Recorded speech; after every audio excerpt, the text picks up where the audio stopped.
I tested out the new F1 content update for Gran Turismo 7 so you don't have to. Because I know not all of you F1 gaming fans have a PlayStation or Gran Turismo 7 and the ability to try this out, and it does look like a lot of fun. So in the latest content update for GT7, they dropped this car, the F3500A, which as you can plainly see looks like a retro Formula 1 car. It costs 1 million in-game credits, so you guys best end up enjoying this video because I've basically drained my entire account here getting this car. And yes, before you say I could have rented the car for the daily races, but I did want to have it just forever. Speaking of the daily race, let's hop straight into one. It is around the Spanish Grand Prix, Circuit de Catalunya full layout. It's a full grid of these retro cars, so it's like a full-blown retro F1 race, but it's on Gran Turismo 7, not the official F1 game, although we do have some amazing F1 liveries on these cars as we go to 5 red lights, and I've done a false start. I can't believe my return to GT7 after so many months, and I forgot to read the grid start. I had to hold the brake and then accelerate. I'm used to F1 where there's a clutch to click instead rather than putting your foot on the brake. Anyway, it's fine. We've just added to the challenge of this race today. We've gone from P3 down to P10, so nearly last place. So we've got it all to do to try and make up positions and get back to, I'm aiming for at least a podium because the 2 people ahead of me who qualified higher with the time trial qualifying, they were significantly quicker than me in the time trial. At this point, I've only done about maybe 5 laps of this circuit with this car, but as you can clearly see by others ahead of me going off left, right and center, spinning around, this car is incredibly challenging to drive. So my mantra was, let's just take it easy. Positions will come to us because people will make plenty of mistakes, and they already have. We've gone from P10 to P5 in what, like a sector and a half, so feeling confident about our chances. We've got a nice little battle going up between the Frenchman and the Dane for P3. You can see P2 and 1. They're nowhere to be seen up the road. So those are the 2 proper quick people in this lobby. So I think, honestly, the max we're hoping for is P3, but we're now locked into that battle then. We can see that last podium spot. And because I'd done such few laps before this actual race, every lap of this one, we're just getting quicker and quicker. But at the moment, getting boxed in quite literally, because I can't really see where the car on my right is. I actually should have probably, in hindsight, changed to the radar on the heads-up display, but I just completely forgot that was even a thing on GT7, such as the amount of time it's been since I've last played GT7. But yeah, completely got boxed in, kind of pincered a bit into turn 1, so we had to just kind of take evasive action, take it nice and chill. The problem is, look at that left mirror, that very in-your-face green opponent of ours, the Dutchman Bas, he is going to be a massive issue because he just doesn't know the brake zones. I mean, what is that corner? I thought the racing etiquette on GT was meant to be, you know, upper echelon, but this race really did solidify. It's really just a case of race by race. You just gotta take it as it comes. You never know who you're going to go up against, basically, because things got a little bit argy-bargy with a few points of contact and just some questionable brake zones, let's say. I feel like some people with this car were braking in areas like it was a GT car, whereas it's an F1 car, so it's got more performance. You can be a little bit earlier on the brakes to get the nose turned in and get the power down, exactly like this, as we were consistently braking earlier, I feel, than most to get the nose turned in first gear, get the power on earlier, and kind of using that F1 experience to try and gain a bit of time there. And it was working for us, but equally, to be fair to Bas, as much as I've maybe critiqued him, he also was a very good driver at keeping it wide and kind of making his car 3 widths wide to basically stop us overtaking. But we've got a massive issue for 2 people on the right-hand side there. So we're up to P4. So all of a sudden, this fight with Bas is for 3rd place because, again, people have made mistakes.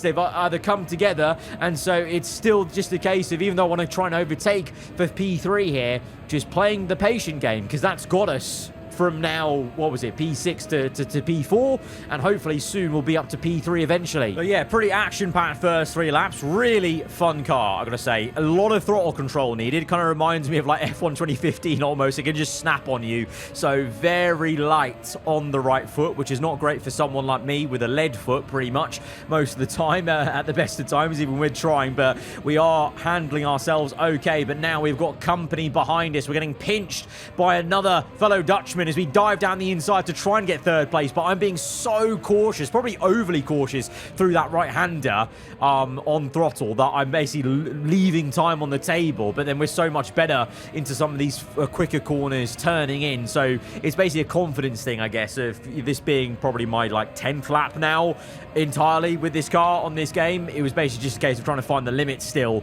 whilst we're in the middle of this race, and the 2 fellow countrymen coming together a little bit. And so there's been a swap of position. Can we get down the inside of Bass now? Getting a little bit frustrated seeing the back of that green car. And to be honest, I want to get on to maybe getting P3 now as we now swap who we're chasing after. But it's actually a great wheel-to-wheel section as Bass does really well to come back around the outside. And again, I feel like we maybe just left more time on the table, though, being so cautious on the throttle, because I just did not want to make a mistake, because we were so close to getting like a podium off the bat. First race, hopping onto the game with the car for the first time. I was going to be really happy. So really quite keen to keep it all clean and just have the opportunity to get 2nd place, because look at the way these 2 are moving about. Oh, nearly the silver car taking off the green, and that allows us to swoop in and get 4th place there.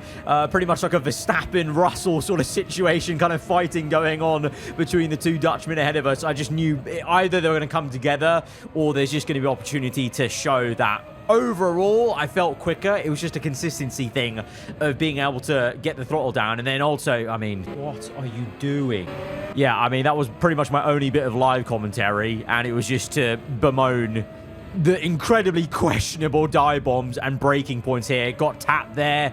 Love it. But we are going to shake him off and try and now chase down P3. Lock in a bit. See if we can go a little bit quicker. See if we can get a bit more confident on some of the throttle zones. Because there was just the general sense of feeling more comfortable and at home in a car like this. You know, I love coming back to Gran Turismo. I really do, because it handles great. Especially now that I'm using my Thrustmaster T598, which is the direct drive wheel from Thrustmaster that works both on PC and PlayStation 5 now. So I can actually experience direct drive on the PlayStation for the first time. This is with this wheel that I got recently, you know, from the start of the year.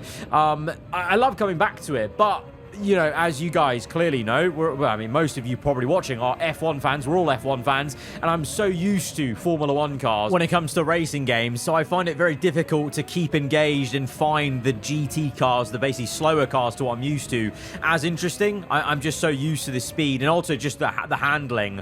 I prefer when it's like a really quick car. There's a lot of downforce there to play around with, as we do make the overtake for P2, because even though he had checked out, he made an error, and that was the name of the game, just not making errors, and we pick up the pieces, and that's just showing you it genuinely was a difficult car, and so many people were making so many mistakes, and I'm actually really happy we didn't make a single kind of massive error, apart from maybe the start, with the false start, but that could have been easily avoided. So, you know, finding more speed as we went on through the race. I think you can see my last lap here.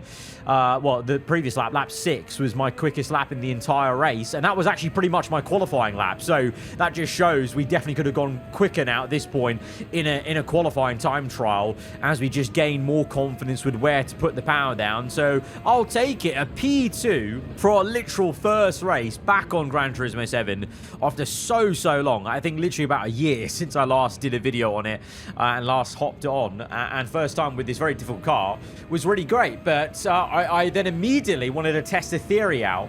So you may notice I've got a different rim now on my T598. This is the F1 wheel rim that I usually use for playing the F1 game. I'd swapped it out for a Ferrari GT style rim because I was going to Gran Turismo, so I thought, oh, let's, you know, go for a GT style rim because that's more fitting for the game. But then I just thought, hang on, we're driving an F1 car, so maybe I should use the F1 wheel. And immediately, I'm not even kidding you, like, it gave me like 2/10 in the first corner, just with the confidence and the familiar feeling of, oh, this is the F1 wheel. It's got much better weight, you know, difference when you're turning it, you know, to get that sharper turn in. And then also just getting more confident with taking the F1 lines, ignoring, you know, I had the racing line on here just because it's a totally different game, so I just needed to have it for a little bit of assistance. But then I just started to take the actual normal F1 lines you would take in an F1 car, binning off the line it was giving me, and kind of also just kind of going off feeling of like, okay, we should go down to this gear, and, you know, that, you know, general kind of natural feeling rather than just driving to what the game is suggesting, because obviously they're just like guardrails basically, and finding more time, you know, in corners like this, for example, going down one gear to get a bit more of the nose turned in and just feel more confident of putting the power full on.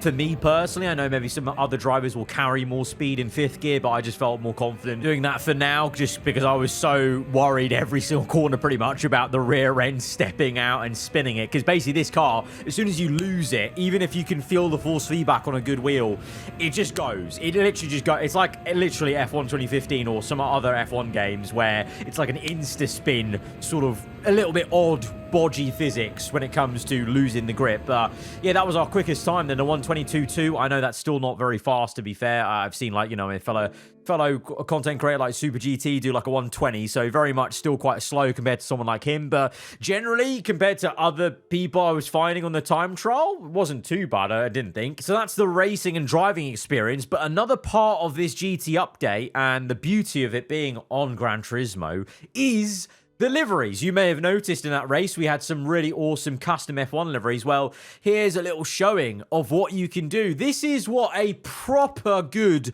AAA sort of racing title allows, you know? Good livery editors allowing the community to make great liveries in-game without mods. I mean, this Williams FW14B livery, it's absolutely unreal. Like, you just drool over how good it looks. Also in the Gran Turismo engine that it runs on the PlayStation 5. You know, the 1992 Ferrari livery as well, just unbelievable. I mean, a fast red car always looks good. Case in point, obviously, the recent content Ferrari have been dropping. But, you know, it's a chassis that lends itself to these liveries. I think I've seen also people do modern liveries, like like their versions on this chassis. But obviously, this chassis very much lends itself to all these kind of retro throwbacks. Obviously, we had the McLaren MP44, the livery I was running in the actual race. You saw some other people running just kind of more obscure random ones, or I think, to be fair, I even saw like a Mercedes like 2010 sort of silver livery going on. We had someone make a 1991 Jordan livery, and then the cream of the crop in a way